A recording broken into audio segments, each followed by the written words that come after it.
Շուրջ 1 տարի հետո այսպիսի պլաստիկե բաժակ խանութներում չեք գտնի։ Դրանց օգտագործումը 2027 թվականի հունվարի 1-ից նախատեսվում է արգելել։ Նույնը վերաբերում է նաև պոլիէթիլենային տոպրակներին։ Կարգելվեն պլաստիկից կամ փրփրապլաստից պատրաստված մեկանգամյա օգտագործման տարաները եւ սպասքը։ Խանութներում չեն վաճառվի այս նյութերից պատրաստված ափսե, բաժակ ու գդալ, պատարագ ու դանակ, ըմպելու կամ խառնելու համար նախատեսված ձողիկներ։ Որպես այլընտրանք առաջարկվում է թղթից եւ փայտանյութից պատրաստվածը։ Պոլիէթիլենային պարկերի ու տոպրակների օտարումը, ինչպես նաեւ առկայությունը առևտրի օբյեկտներում, հանրային սննդի օբյեկտներում, շրջիկ առևտրի կետերում, տոնավաճառներում մանրածախ առևտուր իրականացնելիս արգելվելու է։ Դա տարածվի նաև 50 միկրոնից ավելի հաստություն ունեցող պոլիէթիլենային պարկերի ու տոպրակների վրա։ Պոլիէթիլենը շատ երկար ժամանակ չի կենսաքայքայվում, ընդհանրապես կարող է չկենսաքայքայվել բնության մեջ, այսինքն մնալ միգուցե տրոհվել մասնիկների, արևի լույսի ազդեցության տակ, որը հետո էլի այդ մասնիկները մտնում են մեր սննդային շղթայի մեջ եւ մենք դրանք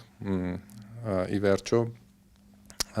ուտում ենք։ Պլաստիկն անդառնալի վնաս է հասցնում բնությանը։ Դրանից պատրաստված իրերը շատ դանդաղ են քայքայվում եւ 300-ից 500 տարի մնում են բնական միջավայրում։ Կենսաքայքայվող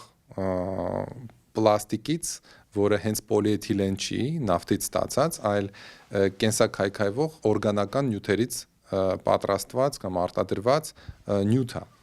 Օրինակ օսլայից, կարտոֆիլի, գետնախնձորի օսլայից կամ եգիպտացորենի օսլայից հնարավոր է պատրաստել նման արտադրանք, որը շատ ավելի արագ եւ մինչեւ վերջ կենսաքայքայվում, այսինքն ինքը օրգանական է, ինքը հողին վնաս չի տալիս։ Արդյոք պետք է ամբողջովին հրաժարվել պոլիէթիլենային տոպրակներից եւ պլաստիկե տարաներից։ Քաղաքացիների կարծիքները թեմայի շուրջ տարբեր են։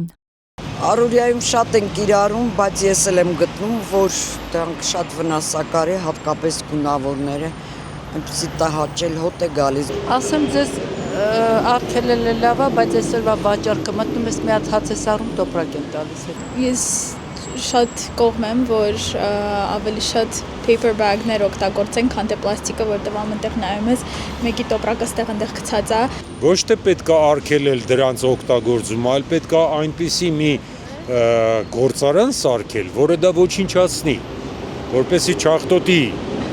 շրջակա միջավայրը։ Դա իմ կարծիքը։ Իսկ դա շատ հարմար եւ պրակտիկ բան է։ Շատերը օգտագործում են մի քանի անգամ պոլիէթիլենային տոպրակներ, այո։ Նույնը պլաստիկե հա տարաների մասին։ Պլաստիկե տարաներն է, ամեն ինչ շատ ենք օգտագործում, նենք չի որ մի անգամ օգտագործում գցում են զիբիլը։ Ես ուրախ կլինեմ, եթե չլինի։ Ինչ պետք է վտանգավորն է։ Հետո հանեն թղթերը մեկ էլ մարդը գնում է, տակից ճղվում ընկնում է։ Թղթերը հեչ հարմար չի։ 2024 թվականին համայնքային աղբավայրեր են տեղափոխվել շուրջ 640,000 տոննա կոշտ կենցաղային թափոններ, որը հանրապետության մեկ բնակչի հաշվով կազմում է 210 կիլոգրամ։ Այս թիվը տարեց տարի ավելանում է, նման թափոնների շատ չնչին տոկոսն է վերամշակվում։ Ալպետյանի խոսքով վերամշակվող թափոնները հավաքվում են ոչ թե առաջնային սկզբնաղբյուրից, այլ աղբավայրերից, որն ավելի է դժվարեցնում դրանց մշակումը։ Խառը վիճակում աղբը գնում է աղբավայր կամ աղբանոց եւ աղբանոցից որոշ մասը, որովհետեւ դա տեղի ունենում որոշ աղբանոցներում միայն, խոշոր աղբանոցներում կա ինֆորմալ գործունեություն ծավալող ինչ որ հատված, որոնք տեսակավորում են այդ աղբը, հանում են արժեք ունեցող նյութերը, պլաստիկը, մետաղը, ապակին եւ եթե թուղթը ինչ որ արժեք ունի, այսինքն խառնվելով սննդային եւ այլ խառը աղբի թուղթը արդեն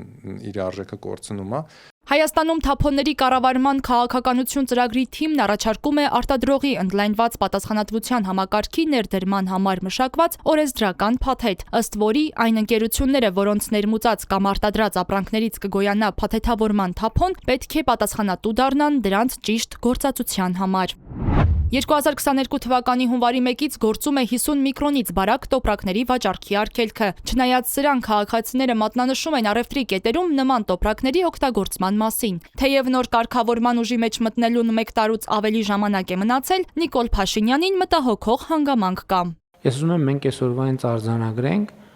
թե ինչ է պետք, որպեսզի 2026 թվականի դեկտեմբերի 30 կամ չէ, դեկտեմբերի վերջին կառավարության նիստում մենք չպարզենք, որ վայ այդ սահմանված ժամկետը չի լինում, իրատեսական չի եւ եկեք հետաձգենք 2027 թվականի հունվարի 1-ից նախատեսվող փոփոխությամբ սահմանված արգելքը խախտող տնտեսվարողները կենթարկվեն վարչական պատասխանատվության։ Առաջին դեպքում նախազգուշացում, խախտումների կրկնության դեպքում կնշանակվի 100,000-ից 150,000 դրամ տուգանք։ Իրավախախտումների վերահսկողությունը վերապահվելու է շուկայի վերահսկողության տեսչական եւ տեղական ինքնակառավարման մարմիններին համատեղ։